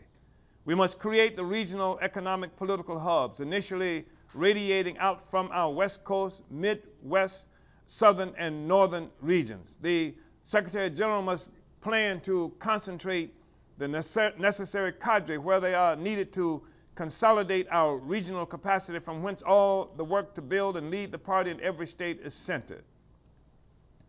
The entire party must be armed to participate in the process of recruitment. This means that we must put more emphasis on training rank-and-file members as revolutionary African internationalist evangelists. They must become active recruiters. Much of our new member sponsorship must be assigned to party members by local party organizations that the Secretary General will assist in creating. Working closely with the President of the International People's Democratic Uhuru Movement and the Office of the Deputy Chair, the Secretary General must prepare to train our local organizations to procure and operate our local party offices, keeping in mind that they will also serve as distribution arms of our economic products. The growing manifestation of the advanced attachment of our colonized African nation will increasingly be found in the day-to-day work being done by the rank-and-file heroes and heroines of our party and movement. The job descriptions and much of the responsibility of the Secretary General can be found in our Constitution and party organizational manual. Nevertheless, the work of the Secretary General is being developed daily and must reflect the strategic direction of the party at any given time. The office of the Secretary General is being enthusiastically assumed by Comrade Gazi. He has already added an element of professionalism to the National Office of Recruitment and Membership before its inclusion into the Office of the Secretary General. We expect Comrade Ghazi to successfully build the office. His fundamental stumbling block at the moment is petty bourgeois subjectivism. And because of the scope of his office in the party, unchecked subjectivism can destroy the progress we make in every area of work. Throughout the history of our party, we have always put emphasis on the significance of cadre development. The success of the party will always be determined by the quality of our cadre, those members of the party who are the most dedicated to the African nation and working class. Our cadre represent the best of our party. They are the most committed to the revolution and fight hardest to live up to the principles of African internationalism. The work of the African People's Socialist Party following our 7th Congress will rely on our cadre more than ever. We will be calling on you to multiply your presence more than 100-fold, more than 1,000-fold, so that our strategy of building strong power bases in the heart of the African working class colony throughout the U.S., Africa, Europe, and the world can be realized. In the recent period, the party has concentrated much of our efforts on the task of building much needed infrastructure. We have focused on locating and placing leadership for our many institutions, strategic committees, and departments. Obviously, we still have shortcomings in all our departments, including Agitprop, the Secretary General's office, even the office of the chair and the deputy chair. The rapid growth of the party with so many recruits that are new to political life guaranteed there would be a period of difficulties. Nevertheless, we are stronger and more competent than we have been in a long time. The kind of growth that we require now will rely more on the contact of our cadre with the African working class. The rank and file members of the African People's Socialist Party must become ubiquitous throughout our colonized African working class communities through our regional strategy. Ubiquitous is one of them uppity words. Just means that we got to be everywhere. Everywhere. Everywhere. That's what we mean when we say ubiquitous. So you can scratch that out if you want to and say everywhere. We cannot overemphasize the need to redouble our work to sell our party's journal, The Burning Spear. Again, the political work of every rank and file party member should be winning more African workers to reading, writing for, and distributing The Burning Spear. Our 5th Party Congress declared our intent to transform contacts to members, members to cadre, and cadre to leaders. And we must carry this out with enthusiasm and efficiency. This is ultimately what allows us to characterize ourselves as the advanced detachment. We firmly declare that the success of our party will rest on every rank and file member assuming responsibility for that success. Sometimes people make certain kinds of assumptions about me as the leadership of the party. I'm reading now this political report that I wrote that some people shower with accolades, and that's people who we know and like. Other people are probably saying all kinds of nasty things about us. But the truth of the matter is that nothing that I say, no speech that I make, no presence that I provide any place in the world means anything unless we have actual cadre on the ground making this work happen. It's upon your shoulders. You are the foundation for anything significant that I bring to the world. So we say that a firm commitment to selling the burning spear within the most oppressed sectors of our colonized community makes all party members immediately accessible to the African working class. Just think about it. Just door to door, everywhere, in every corner where Africans are, every event they have, this commitment, selling the burning spear, makes the party accessible to the entire African nation. We are there to provide political education around the pressing issues of the day in our local communities and throughout the world. We have a newspaper that speaks directly to the African working class, explaining their conditions in their own words whenever possible, and providing leadership wherever necessary. In the period ahead, the burning spear will become more of an organizing tool. Every party member is transformed into a community leader through intensified, massive distribution of the burning spear within our colonized communities. Spear distribution is not a new task. It is something all party members should already be involved in all the time. The emphasis is now placed on the importance of party members religiously distributing The burning spear throughout the African colony, especially among the African working class, is a measure of the great importance placed on the role and responsibility of every individual member to fight to build the party and provide direct leadership for our people everywhere. This is how the people, the working class, achieves direct leadership.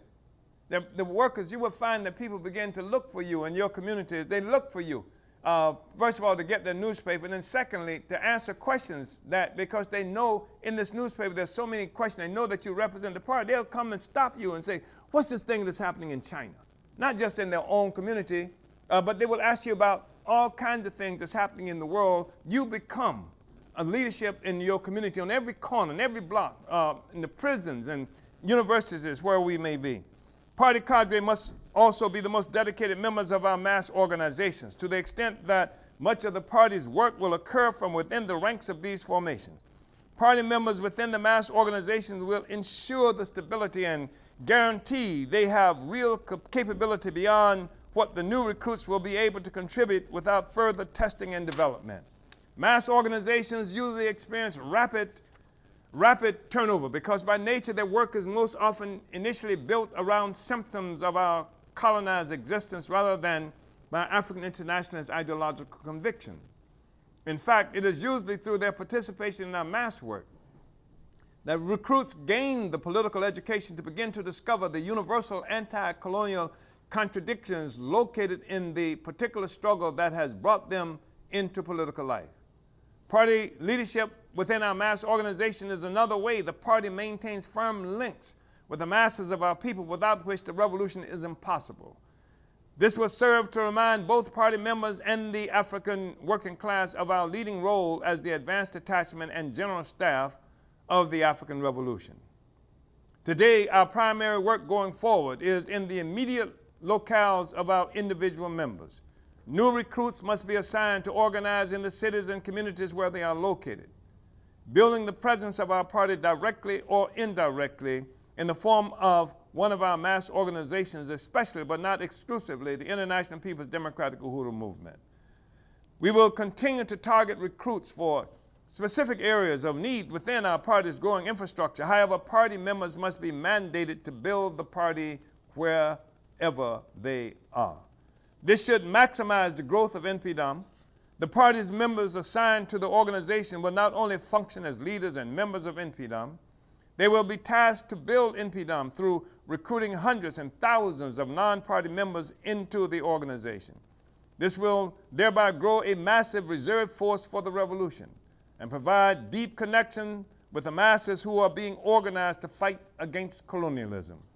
New party recruits must be trained to work in and provide leadership for NPDOM and all our mass organizations. We do not want a party that allows its members to hide in the organization without having to take direct personal responsibility for our work. Our participation in organized political education, rallies, programs, and events are extremely important, but must not be considered a substitute for individual party members selling the spear and building our organizational presence throughout the African colony in the communities.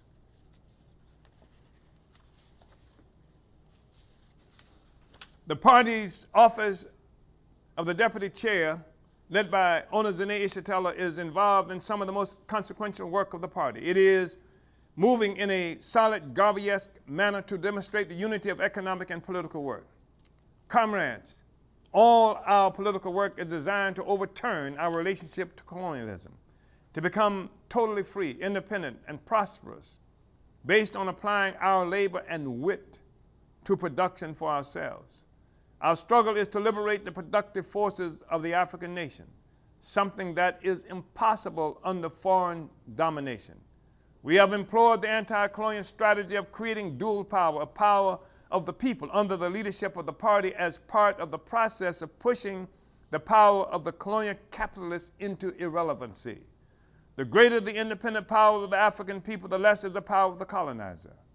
The greater the independent power of African people, the less is the power of the colonizer. Indeed, this is what democracy looks like for the colonized.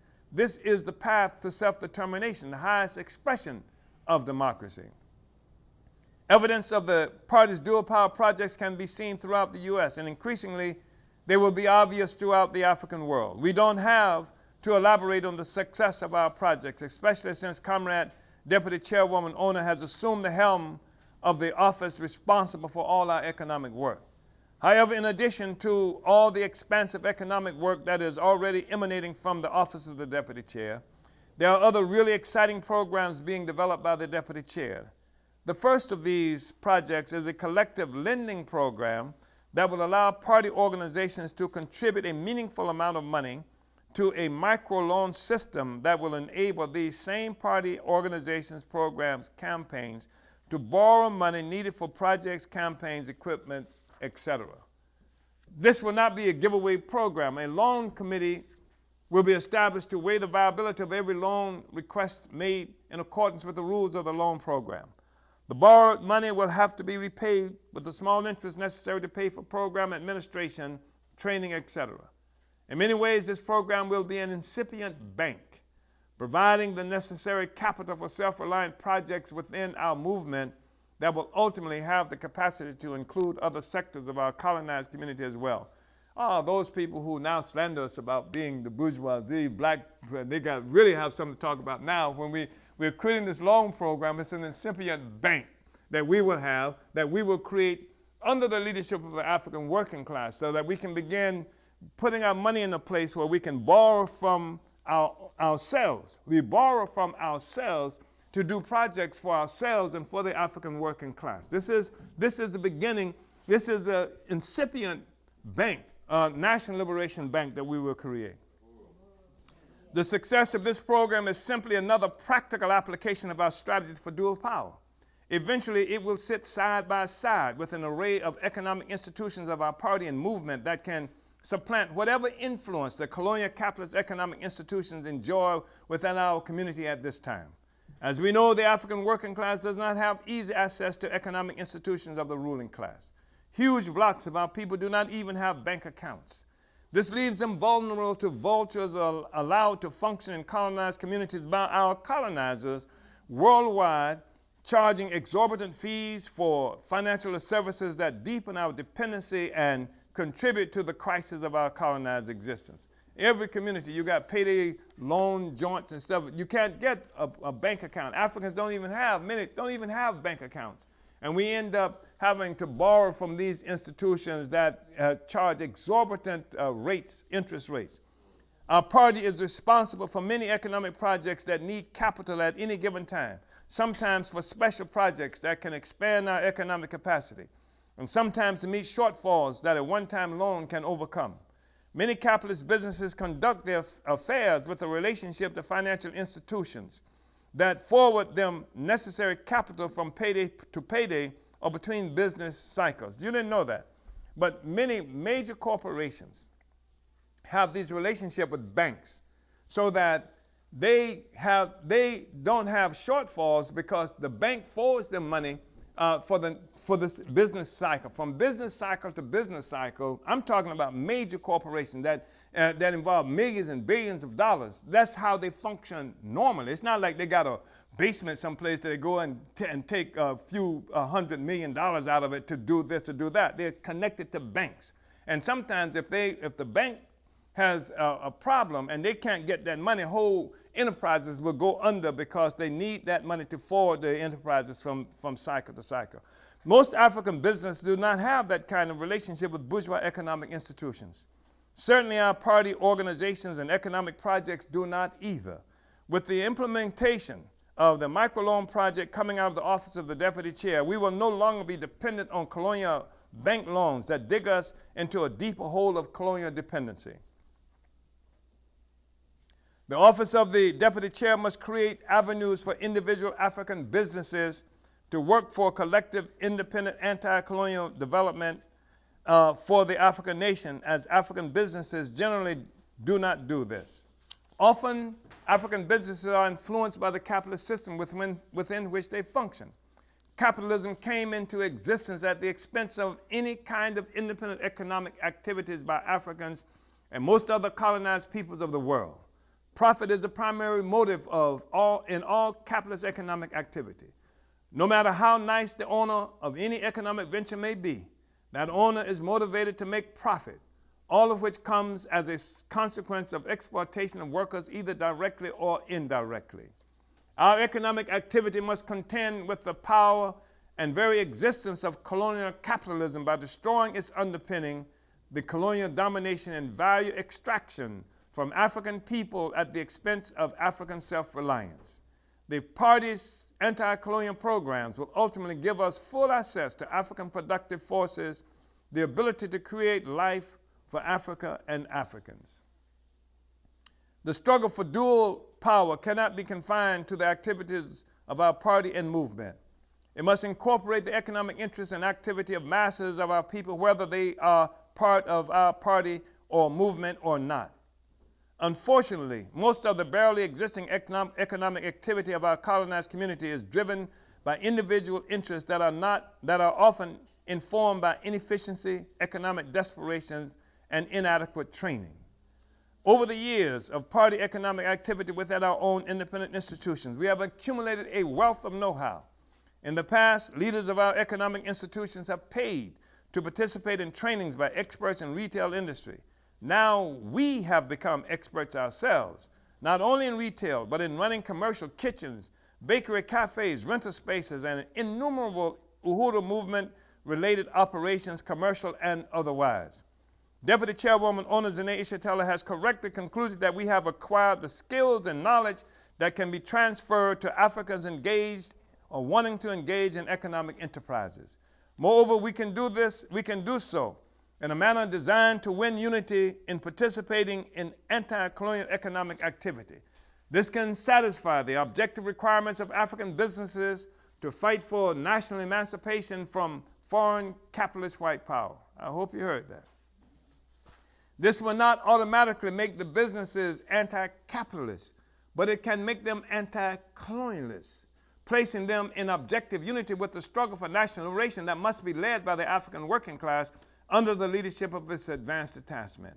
Indeed, it is the general staff of the African working class, the African People's Socialist Party, that is leading this charge to unite the national interests of all African people with the class interests of the African working class to defeat our national oppressor and build a new, liberated, and united Africa and African people globally. Let me say this again, because it's important. We're talking about creating something here, that this will not automatically make the businesses anti-capitalist, what we bring to them, but it can make them anti-colonialist, placing them in objective unity with the struggle for national liberation that must be led by the African working class under the leadership of its advanced detachment. Indeed, it is the general staff of the African working class, the African People's Socialist Party, that is leading this charge to unite the national interests of all African people with the class interests of the African working class to defeat our national oppressors and build a new, liberated, and united Africa and African people globally. The office of the Deputy Chair must move to organize as many independent African businesses as possible into an association that can offer training for business creation and development. The African National Independent Business Association, that's what we're calling it, the African National ANIBA Independent Business Association, will provide for Africans what the white colonial associations that sponsor the retail training we received over the years provided for us. With this association, we will not only contend with the capitalists that occupy the economic spaces in our communities all over the world, from Brixton in London, Accra in West Africa to the south side of St. Petersburg, Florida, USA. We will also be contending with the African petty bourgeois businesses that function as willing arms of white power, make no contributions to advance our oppressed communities, and sometimes even imitate the hostile economic enterprises in their treatment of Africans who patronize them. The Independent African Business Association, organized under the leadership of the Office of the Deputy Chair, will compete with the Buy Black slogan of the African petty bourgeoisie with the anti-colonial slogan, Buy Black Power. This slogan was advanced by APDEP leader Aisha Fields through the Zenzele consignment store and is already being advanced in all our economic institutions. The African National Independent Business Association will offer annual week-long trainings to African entrepreneurs in business and those desiring to establish businesses. We will be able to provide those trainings for less than what we have paid for training over the years. Hosted in different cities, these trainings will provide access to information and visits to different African businesses for direct contacts that exemplify the possibilities of an independent African economy. This business association will create an entirely new dynamic within the African colony. Currently, all the economic leadership within the colonized African community is foreign and contributes to the ongoing dependency of African people. This is true whether the businesses are owned by Europeans, Chinese, Lebanese, or Palestinians. The outcome is the same. Africans are dependent on others for our lives and livelihood. This is a direct result of colonialism. In fact, our colonized communities globally have often provided the stepping stones to successful economic outcasts of the capitalist system. You know that.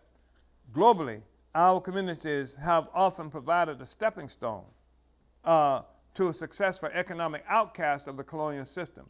And when I was a young person, it was Jews in our community that had the businesses, and this was a stepping stone. Because white people didn't want to even white capitalists didn't even want to have businesses in the African communities. This was the Jews who did it. And so their entry into proper bourgeois society came as a consequence of capital they were able to accumulate in our communities. And the same thing has been true, we see with Arabs, Palestinians, Chinese, all other forces who might otherwise be outcasts of the capitalist system.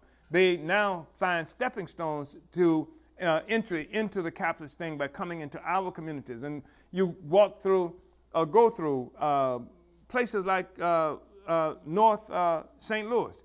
And almost everywhere you will find the Arabs, Chinese own all of the little China joints that people go to. The Arabs own the service stations and other things like that, and convenient. We don't own nothing.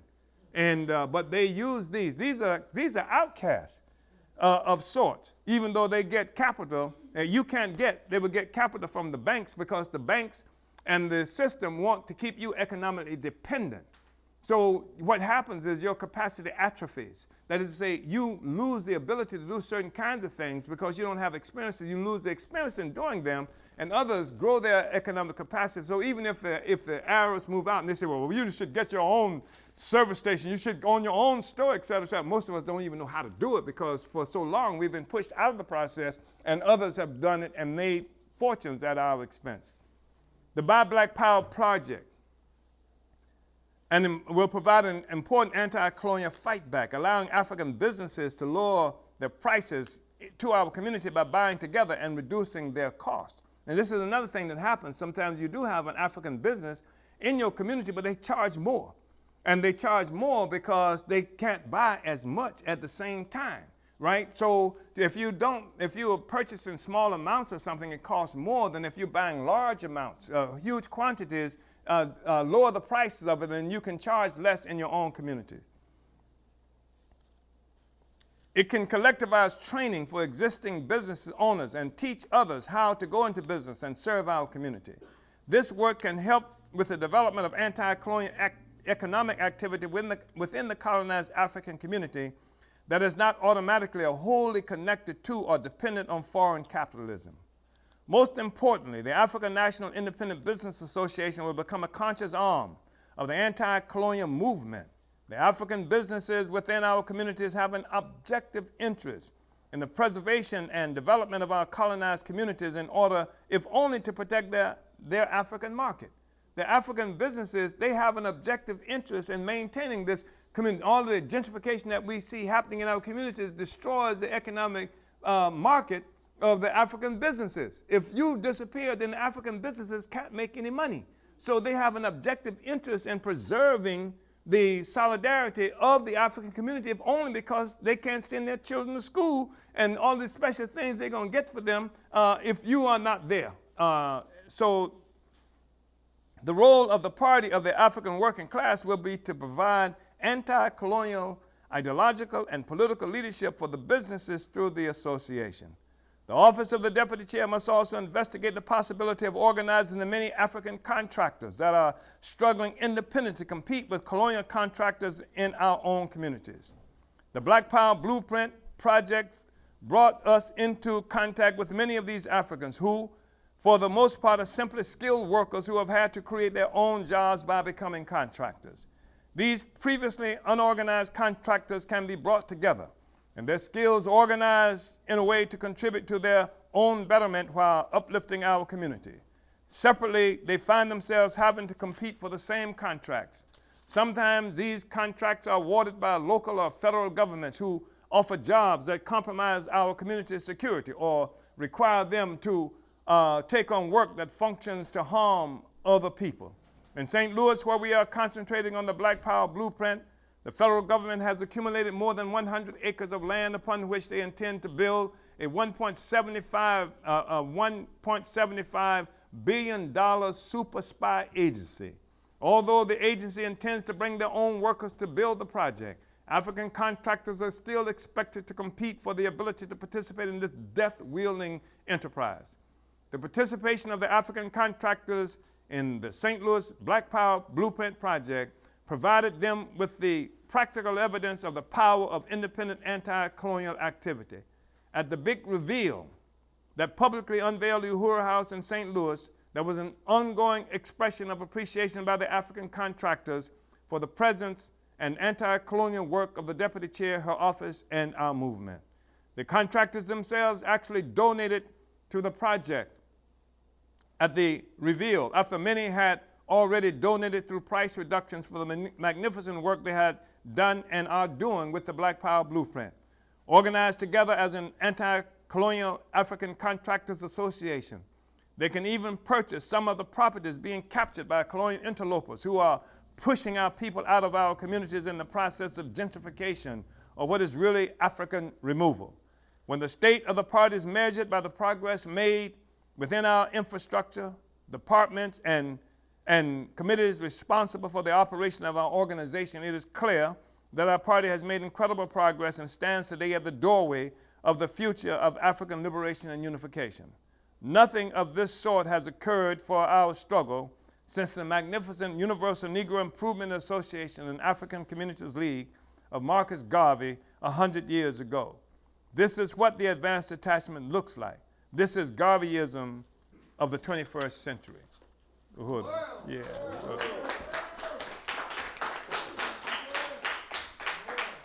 So, comrades, let's take a little while. We are over time, but we need to spend some time discussing what has been presented up to now. Uhuru.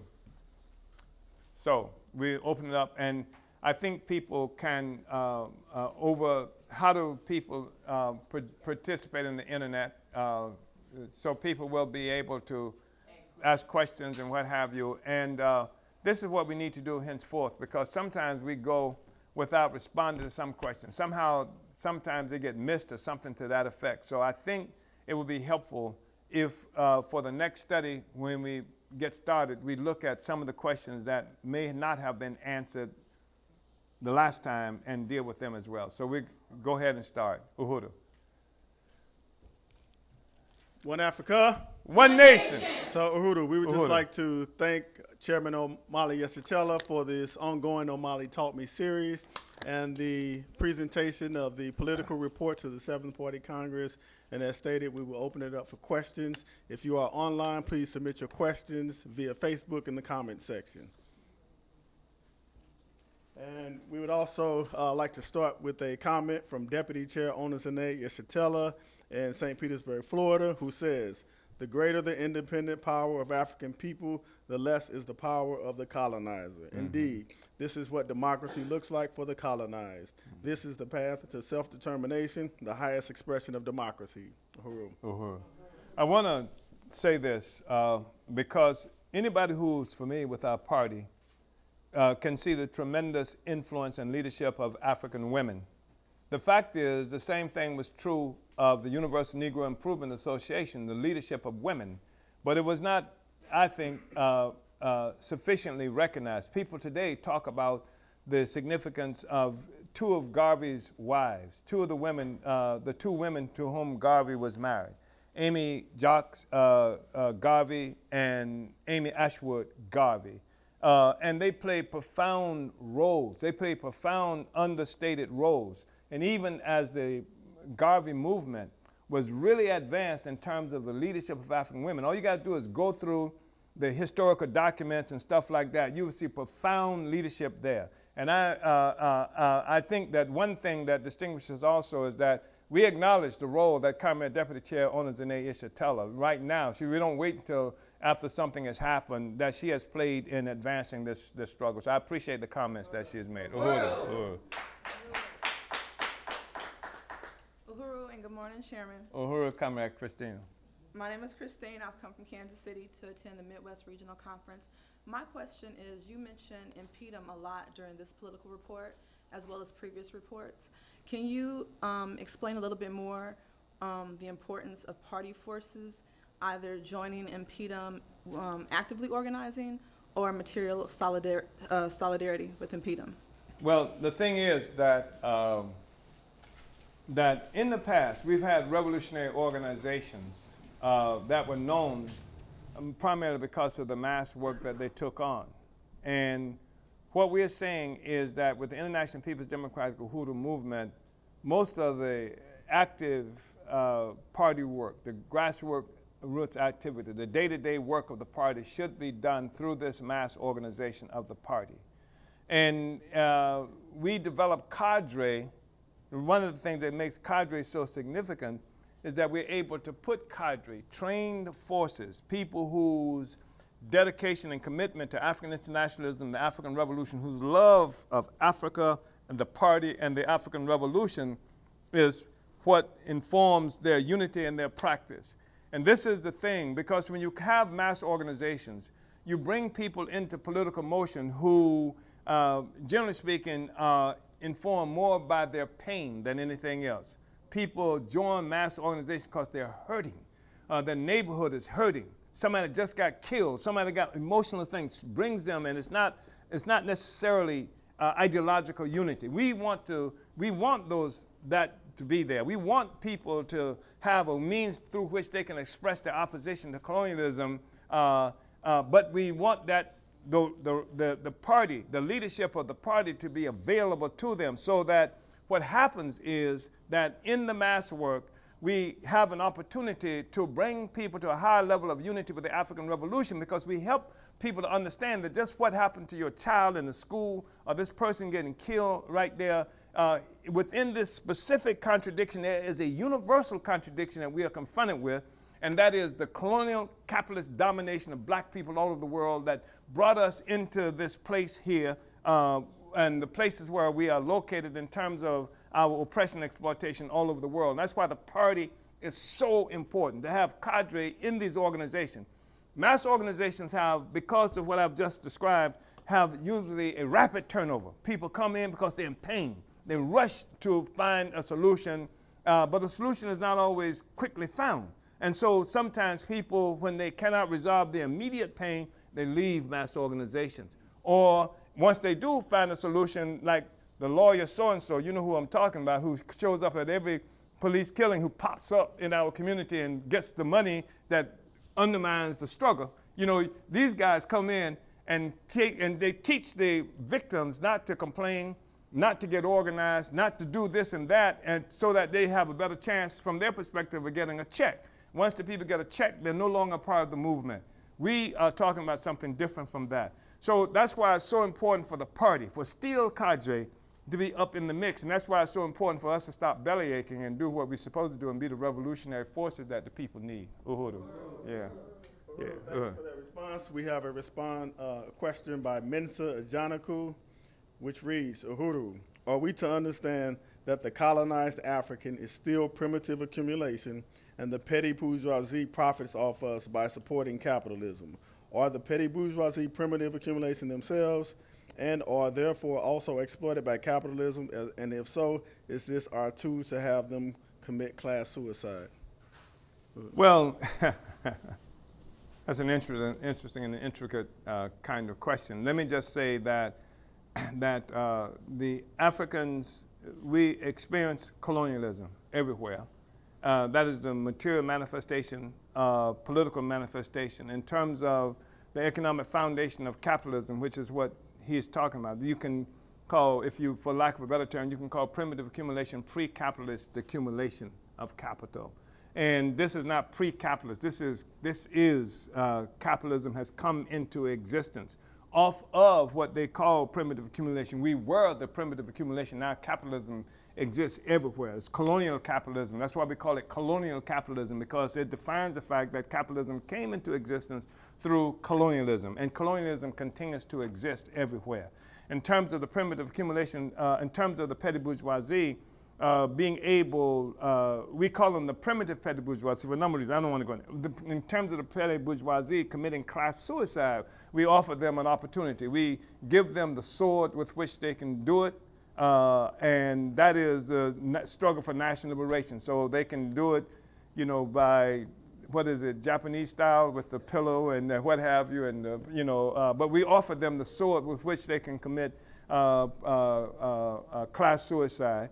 We offer them African internationalism and the struggle of African people that's going to destroy capitalism, colonial capitalism anyway. So this is the best way to do it. Uhuru. Uhuru Chairman. I had a question about, I'm sorry. My name is Taylor, and I'm in Chicago. And I just really want to appreciate this chapter. I think it's really profound. And I just had a question about the Africans that are organizing in Kenya and Tanzania and all those places on the continent. And I was just wondering if there's any way that we could transfer the advantages that we have here, you know, because we are resource rich in the party in the U.S., to the comrades in those countries, and whether or not you think that would help to, you know, like inspire Africans here as well as, you know, provide that support in Africa. I think it's a really important question. I was at a meeting recently where I heard people talk about how they send, you know, like tons and tons of food and clothing and stuff like that to different African communities on the continent of Africa, and all of that is helpful, and we need to be able to do that kind of stuff. But you're right on target, because the reason we built the African Socialist International is because in the 1960s we saw a situation where the Soviet Union had declared that there were only 6 legitimate African revolutionary organizations. They called them the Authentic Six. And these Authentic Six got all kinds of training and resources from the Soviet Union. And, but in order to do that, they had to adopt a political line that was favorable to the interests of the Soviet Union. What we say is that we can create a capacity to do that ourselves as African people, even though Africans are poor. Et cetera. Collectively, we can put resources, training, et cetera, where it should go in order to forward the revolution. And we just, for example, had to scramble just recently because Comrade Luizi is going to have to get back to South Africa from England to participate in the upcoming regional conference that they will be having there. We got to move the sister from Kenya into South Africa so she can participate in that. And yes, we need to be looking and consciously participating in a way, and the party will offer an opportunity for us to make contributions to contribute to the political development. And I want to say that when we talk about what we're doing in Kenya and South Africa, we have provided resources to people in Ivory Coast, in Zimbabwe, in Sierra Leone, and various other places. And too many instances, people see, because you're coming from the United States, they're seeing Will Smith and Oprah, et cetera, and they think all of us coming with buckets full of money, and they see us as ATM machines and things like that, not knowing of the actual conditions for most of the Africans here.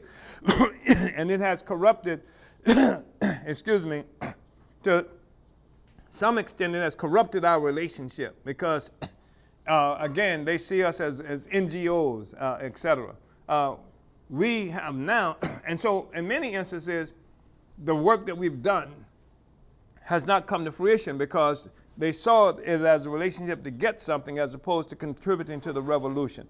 Now we see in South Africa, we see in Kenya, and we see some other forces reaching out, and they want to make the revolution. The first thing on the agenda for them is to undermine, to overturn this whole system and not to get something.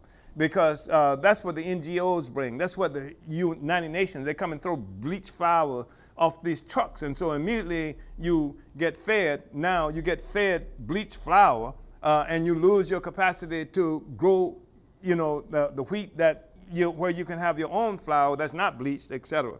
This is to help build on the ground to make the revolution, to overturn the social system so bleached flour is no longer a part of our diet, and etc. So yeah, that's what we're doing, and there we will offer all kinds of opportunities for Africans here to make those kinds of contributions so that we can get the benefit also of what the Africans on the continent and other places can bring to our revolutionary movement. So it's not like we're doing some charity from this side. We're part of the same revolutionary project, and if they cut off your arm, the rest of your body hurts too. And that's what we have all around the world. We are one people, etc. Uhuru. Thank Yeah. you, Chairman. We have a comment online from Q Kesanai. Yes. It says, Uhuru, Comrade Chairman, I unite with and deeply appreciate this analysis. I especially appreciate the way in which the APSP has preserved and furthered the necessity of the party form and the concept and theory of the vanguard. The Vanguard Party has been one of the most meaningful weapons in the history of anti-colonial and anti-imperialist struggle. The rest of the broad anti-colonial movement can learn so much from this. Uhuru. This comrade is an indigenous person, indigenous to this land, who they call all kinds of things, like they call us all kinds of things as well. Uhuru Africa. Uhuru. Uhuru, Chairman. Uhuru, this is Brother Kimati. Yes, sir. My name is Kimati Mangaku El, party member from Kansas City. Uhuru. Uhuru. That's a hell of a name you got there, brother. To live Thank you. up to. Kimati, yes. Yeah. Uhuru. I just want to say that I really unite and appreciate the education of this political report with this Garvey-esque affirmation that the African working class must wage internal class struggle to achieve national liberation. Indeed, we must continue to spread the revolutionary philosophy of the African working class to control the means of production. It's not enough to achieve independence or national liberation as defined by the petty bourgeoisie. We must also combine the struggle to overturn the colonial capitalist system. So the question that I have is, can you expound more about how the petty bourgeoisie shrewdly cloaks its class identity in the national oppression of colonial capitalism? Ah, a great question. And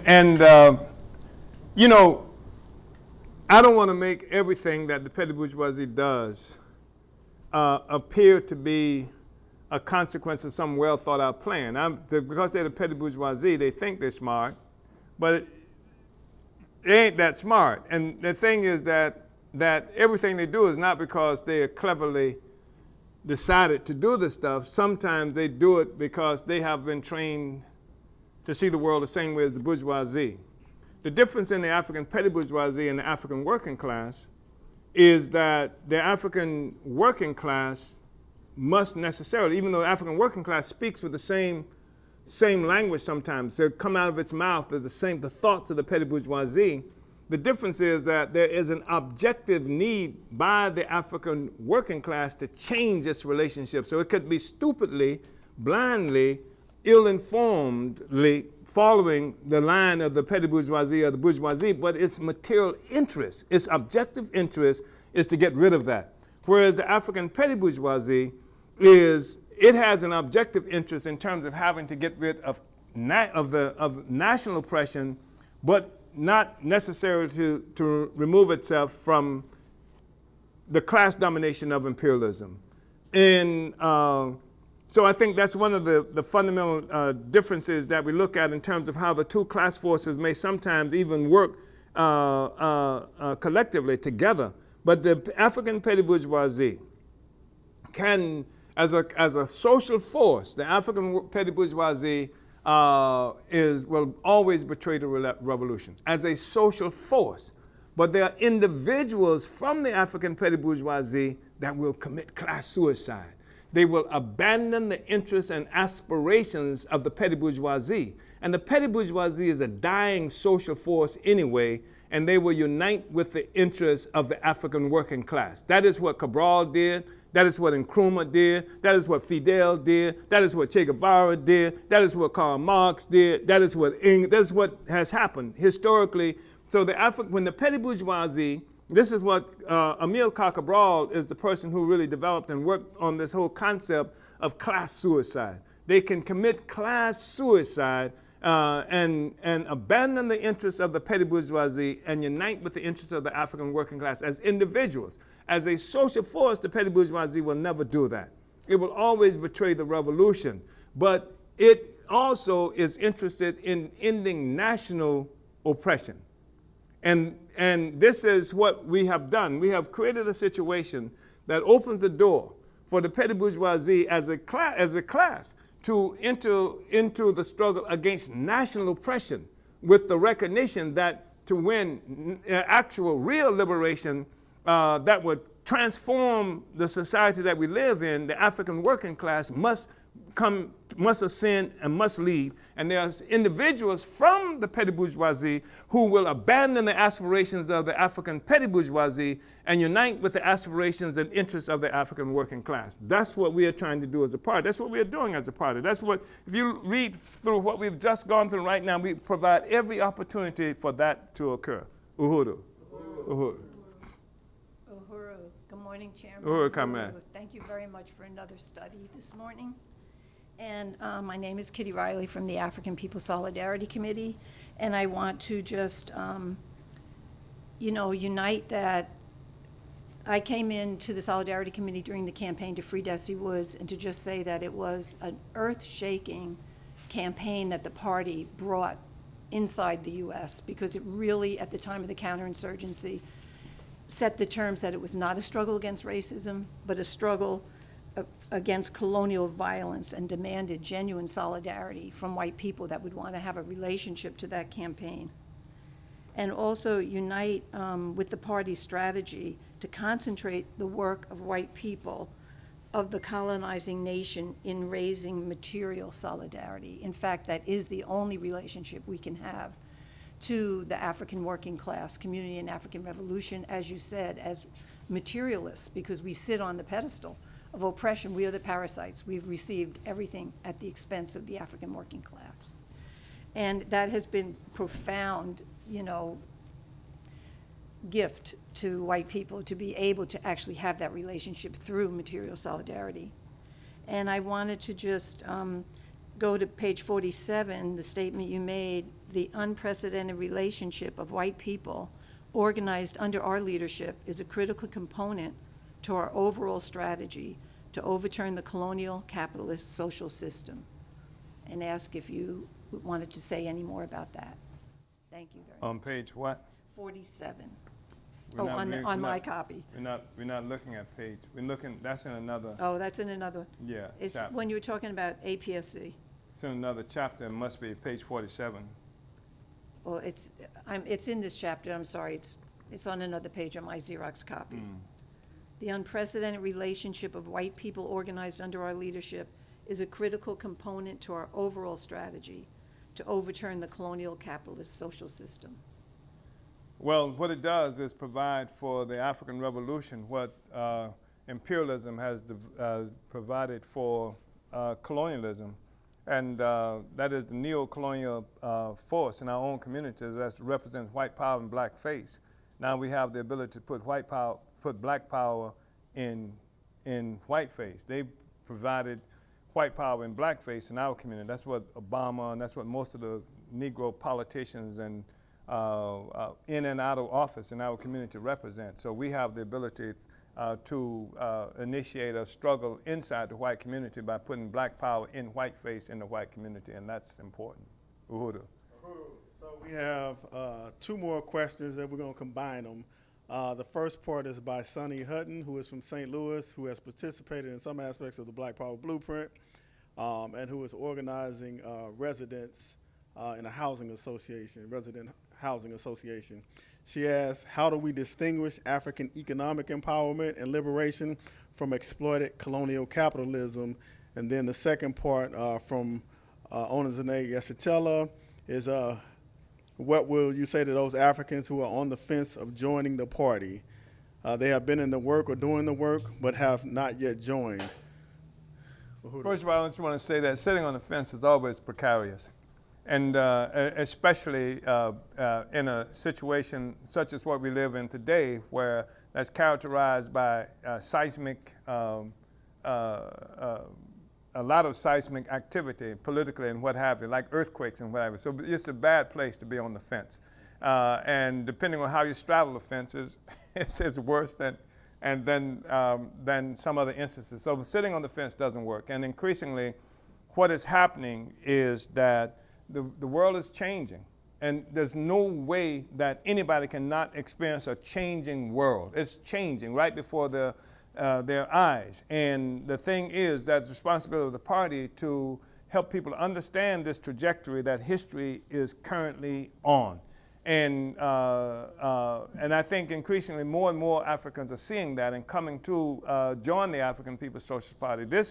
This discussion we're having today, right now, should result in more people joining the African People's Socialist Party. You need to do that, and we need for you to do that, only though if you're committed to the principles that we're talking about and to the strategic thrust that we are trying to make. We need this because we don't have a lot of time. As everybody sees that this is a perilous moment in history, but it is a moment in history where we have some of the greatest opportunities. The whole white ruling class thing is split up and down the line. You can see the split incredibly in this country. You can even see the split inside the Trump administration because everybody, Trump, Trump, Trump, Trump.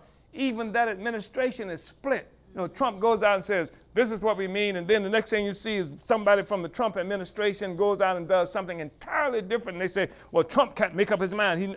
He's made up his mind, but the state apparatus that has to carry out the action has done something else. Like sometimes I sit here and say this and this and this, and then people who are up in the organization go do something entirely different. They have a different line, a different interest, et cetera. So that happens.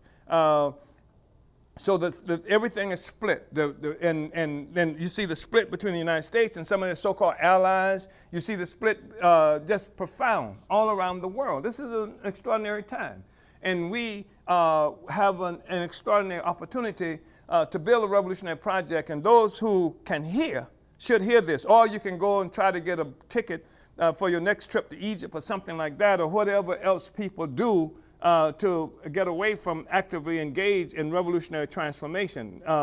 So we're saying that those people who think about the party and haven't joined the party, of course, this is an absolute necessity, and that will become more obvious every day, and that's what the work of this party is. People in this party is to go out and win that.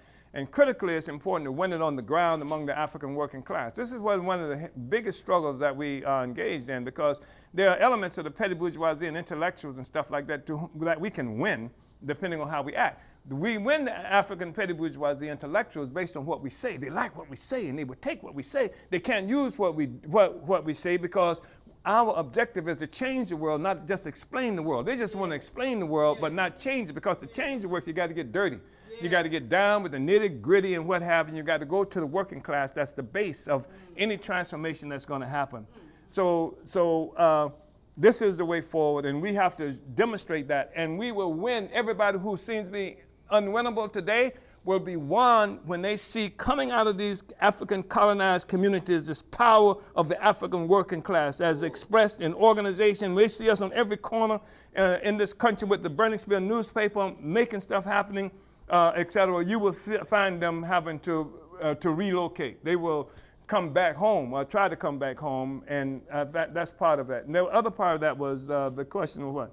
How do we distinguish African economic empowerment and liberation from exploitive colonial capitalism? That's part of what it is that we're trying to do. That's what we're saying. It's not good enough to say buy black. It's got buy black power. As I say, that's what we're creating these institutions. What we've just talked about right now was a process through which we are struggling to bring African economic activity, not just in our party. That's why we're creating this institution, ANIBA, the African National Independent Business Association, that will set new standards for economic activity, create and win other African entrepreneurs. I can even see a moment where ANIBA will have